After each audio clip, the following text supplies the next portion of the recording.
शुक्लाम्बरधरं विष्णुं शशिवर्णं चतुर्भुजं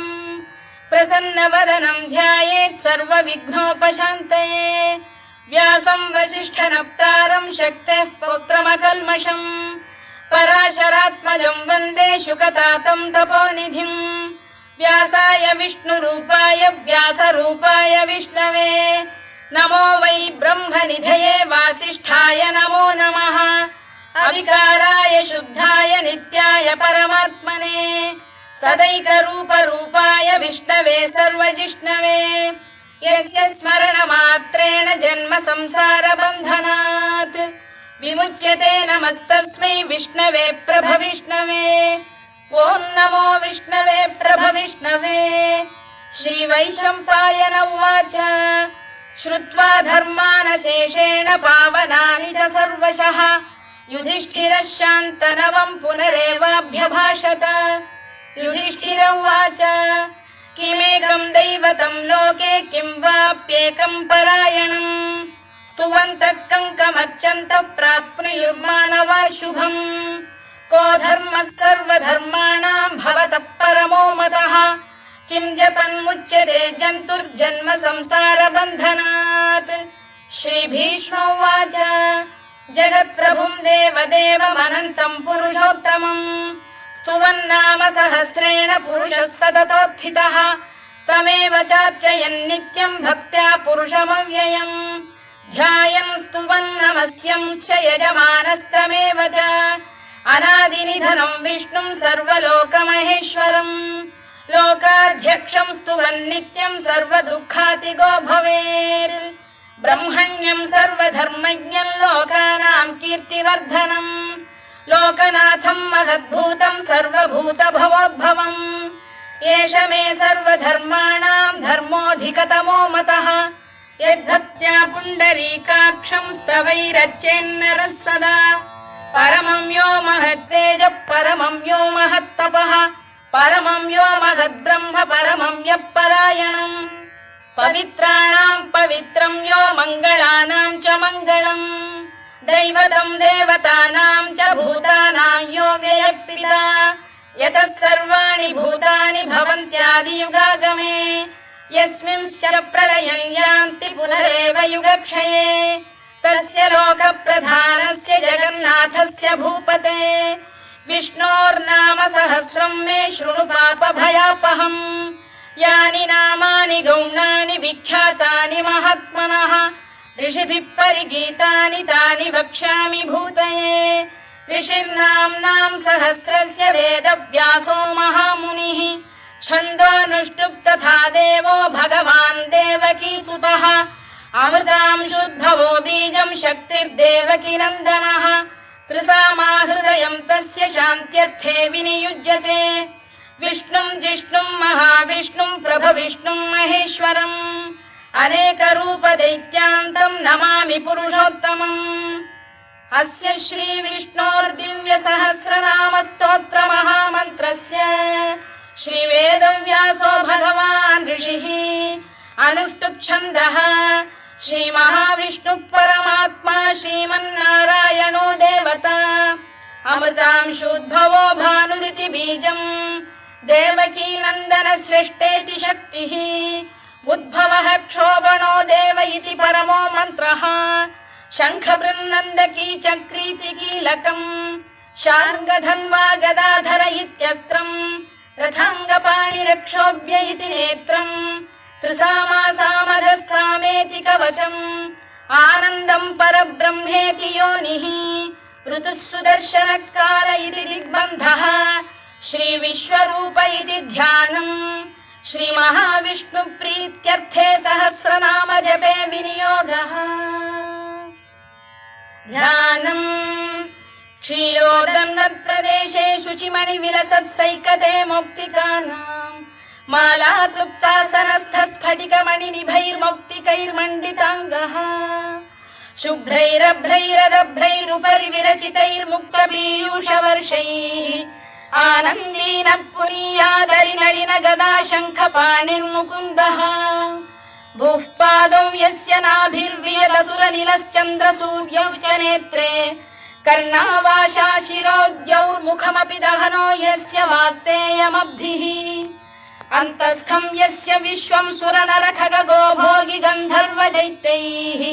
चित्रं रम्यते तं त्रिभुवन वपुषं विष्णुमीशं नमामि। ॐ नमो भगवते वासुदेवाय। शान्ताकारं भुजगशयनं पद्मनाभं सुरेशं विश्वाधारं गगनसदृशं मेघवर्णं शुभाङ्गम् लक्ष्मीकान्तं कमलनयनं योगिधृध्यानगम्यं वन्दे विष्णुं भवभयहरं सर्वलोकैकनाथम्। मेघश्यामं पीतकौशेयवासं श्रीवत्साङ्कं कौस्तुभोद्भासिताङ्गम् पुण्योपेतं पुण्डरीकायताक्षं विष्णुं वन्दे सर्वलोकैकनाथम्। नमः समस्तभूतानामादिभूताय भूभृते अनेकरूपरूपाय विष्णवे प्रभविष्णवे सशङ्खचक्रं सकिरीटकुण्डलं सपीतवस्त्रं सरसीरुहेक्षणं सहारवक्षस्थलशोभिकौस्तुभं नमामि विष्णुं शिरसा चतुर्भुजम्। छायायां पारिजातस्य हेमसिंहासनोपरि आसीनमम्बुदश्याममायताक्षमलङ्कृतम् चन्द्राननं चतुर्बाहुं श्रीवत्साङ्कितवक्षसम् रुक्मिणी सत्यभामाभ्यां सहितं कृष्णमाश्रये।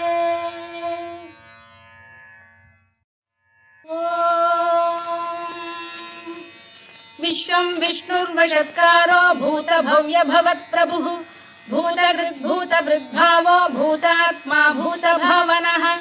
भूतात्मा परमात्मा च मुक्तानां परमागतिः अव्ययः पुरुषः साक्षी क्षेत्रज्ञोऽक्षर एव च योगो योगविदां नेता प्रधानपुरुषेश्वरः नारसिंहवपुः श्रीमान् केशवः पुरुषोत्तमः सर्वशर्व शिवस्थाणुर्भूतादिर्निधिरव्ययः सम्भवो भावनो भर्ता प्रभव प्रभुरीश्वरः स्वयंभूः शम्भुरादित्यः पुष्कराक्षो महास्वनः अनादिनिधनो धाता विधाता धातुरुत्तमः अप्रमेयो ऋषिकेशः पद्मनाभोऽमर प्रभुः विश्वकर्मा मनुस्पष्टा स्थविष्ठस्थविरो ध्रुवः अग्राह्यः शाश्वतः कृष्णो लोहिताक्षप्रदर्दनः प्रभूतस्त्रिककुब्धाम पवित्रं मङ्गलं परम् ईशान प्राणद प्राणो ज्येष्ठः श्रेष्ठ प्रजापतिः हिरण्यगर्भो भूगर्भो माधवो मधुसूदनः ईश्वरो विक्रमी धन्वी मेधावी विक्रमक्रमः अनुत्तमो दुराधर्षः कृतज्ञः कृतिरात्मवान् सुरेशः शरणं शर्म विश्वरेताः प्रजाभवः अधः संवत्सरो व्याल प्रत्ययः सर्वदर्शनः अजः सर्वेश्वरः सिद्धः सिद्धिः सर्वादिरच्युतः वृषाकपिरमेयात्मा सर्वयोगविनिसृतः वसुर्वसुमनः सत्यः समात्मा संमितः समः अमोघः पुण्डरीकाक्षो वृषकर्मा वृषाकृतिः रुद्रो बहुशिरा बभ्रुर्विश्वयोनिश्चुतिश्रवाः अमृतः शाश्वतस्थाणुर्वरारोहो महातपाः सर्वगः सर्वविद्भानुर्विश्वक्सेनो जनार्दनः वेदो वेदविदव्यङ्गो वेदाङ्गो वेदवित्कविः लोकाध्यक्षः सुराध्यक्षो धर्माध्यक्षः कृताकृतः चतुरात्मा चतुर्व्यूहश्चतुर्दंष्टश्चतुर्भुजः भ्राजिष्णुर्भोजनं भोक्ता सहिष्णुर्जगदादिजः अनघो विजयो जेता विश्वयोनिः पुनर्वसुः उपेन्द्रो वामनः प्रांशुरमोघः शुचिरूर्जितः अतीन्द्रः सङ्ग्रहः सर्गो धृतात्मा नियमो यमः वेद्यो वैद्यः सदा योगी वीरः माधवो मधुः अतीन्द्रियो महामायो महोत्साहो महाबलः महाबुद्धिर्महावीर्यो महाशक्तिर्महाद्युतिः अनिर्देश्य वपुः श्रीमान् अमे आत्मा महाधृधृत् महेश्वासो महीभर्ता श्रीनिवासः सताङ्गतिः अनिरुद्धः सुरानन्दो गोविन्दो गोविदाम्पतिः मरीचिर्दमनो हंसः सुपर्णो भुजगोत्तमः हिरण्यनाभः सुतपाः पद्मनाभः प्रजापतिः अमृत्युः सर्वदृक्सिंहः सन्धाता सन्धिमान् स्थिरः अजो दुर्मर्षणः शास्ता विश्रुतात्मा सुरारिः गुरुर्गुरुतमो धाम सत्यः सत्यपराक्रमः निमिषो निमिषस्रग्वी वाचस्पतिरुदारधीः अग्रणीर्ग्रामणी श्रीमान् न्यायो नेता समीरणः सहस्रमूर्धा विश्वात्मा सहस्राक्षः सहस्रपात् आवर्तनो निवृत्तात्मा संवृतः सम्प्रमर्दनः अधः संवर्तको वह्निरनिलो धरणीधरः सुप्रसाद प्रसन्नात्मा विश्वधृक् विश्वभुग्विभुः सत्कर्ता सत्कृतः साधुर्जह्नुर्नारायणो नरः असंख्येयो प्रमेयात्मा विशिष्टः शिष्टकृच्छुचिः सिद्धार्थः सिद्धसङ्कल्पः सिद्धिदः सिद्धिसाधनः वृषाही वृषभो विष्णुर्वृषपर्वा वृषोदरः वर्धनो वर्धमानश्च विविक्तः श्रुतिसागरः सुभुजो दुर्धरो वाग्मी महेन्द्रो वसुदो वसुः नैकरूपो बृहद्रूपः शिपिविष्टप्रकाशनः ओजस्तेजोद्युतिधर प्रकाशात्मा प्रतापनः वृद्धस्पष्टाक्षरो मन्त्रश्चन्द्रांशुर्भास्करद्युतिः अमृतांशुद्भवो भानुः शशबिन्दुः सुरेश्वरः औषधम् जगतः सेतुः सत्यधर्मपराक्रमः भूतभव्यभवन्नाथः पवनः पावनो नरः कामः कामकृत्कान्तः कामः कामप्रदप्रभुः युगादिकृद्युगावर्तो नैकमायो महाशनः अदृश्यो व्यक्तरूपश्च सहस्रजिदनन्तजित् इष्टो विशिष्टः शिष्टेष्टः शिखण्डी नघुषो वृषः क्रोधः क्रोधकृत्कर्ता विश्वबाहुर्महीधरः अच्युत प्रतिथ प्राण प्राणदो वासवानुजः अपां निधिरधिष्ठानमप्रमत्त प्रतिष्ठितः स्कन्द स्कन्दधरो धुर्यो वरदो वायुवाहनः वासुदेवो बृहद्भानुरादिदेवः पुरन्दरः अशोकस्तारणस्तारः शूरः शौरिर्जनेश्वरः अनुकूलः शतावर्तः पद्मी पद्मनिभेक्षणः पद्मनाभोरविन्दाक्षः पद्मगर्भः शरीरभृत् महर्धिर्वृद्धो वृद्धात्मा महाक्षो गरुडध्वजः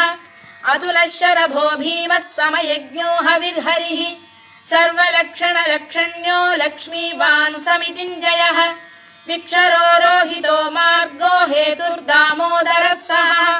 महीधरो महाभागो वेगवानमिताशनः उद्भवः क्षोभणो देवः श्रीगर्भः परमेश्वरः करणम् कारणम् कर्ता विकर्ता गहनो गुहः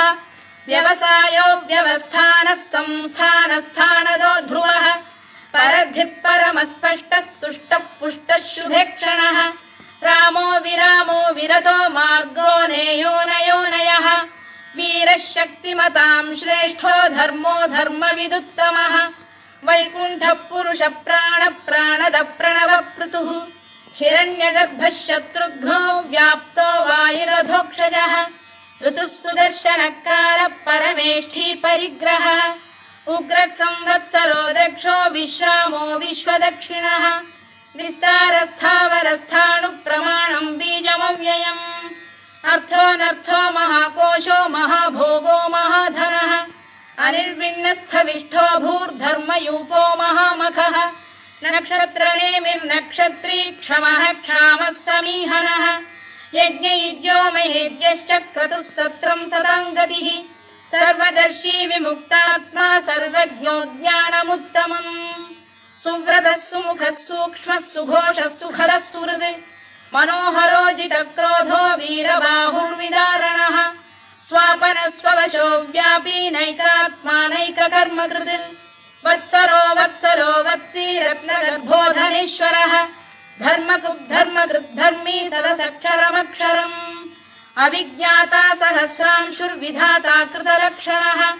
गभस्तिनेमिः सत्तस्तः सिंहो भूतमहेश्वरः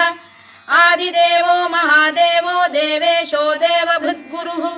उत्तरो गोपतिर्गोप्ता ज्ञानगम्यः पुरातनः शरीरभूतभृद्भोक्ता कपीन्द्रो भूरि दक्षिणः सोमपो मृतपः सोमः पुरुजिः पुरुषत्तमः विनयो जयः सत्यसन्धो दाशार्हः सात्वताम् पतिः जीवो विनयिता साक्षी मुकुन्दो मितविक्रमः अम्भोनिधिरनन्तात्मा महोदधिशयोऽन्तकः अजो महार्घः स्वाभाव्यो जितामित्रप्रमोदनः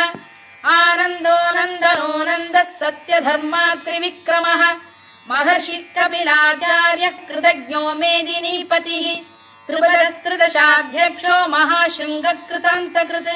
महावराहो गोविन्दः सुषेणः कनकाङ्गनी गुह्यो गभीरो गहनो गुप्तश्चक्रगदाधरः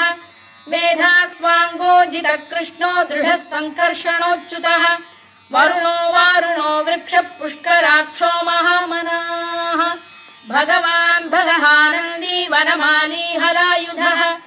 आदित्यो ज्योतिरादित्यः सहिष्णुर्गतिसत्तमः सुधन्वाखण्ड परशुर्दारुणो द्रविणप्रदः दिवस्पृक्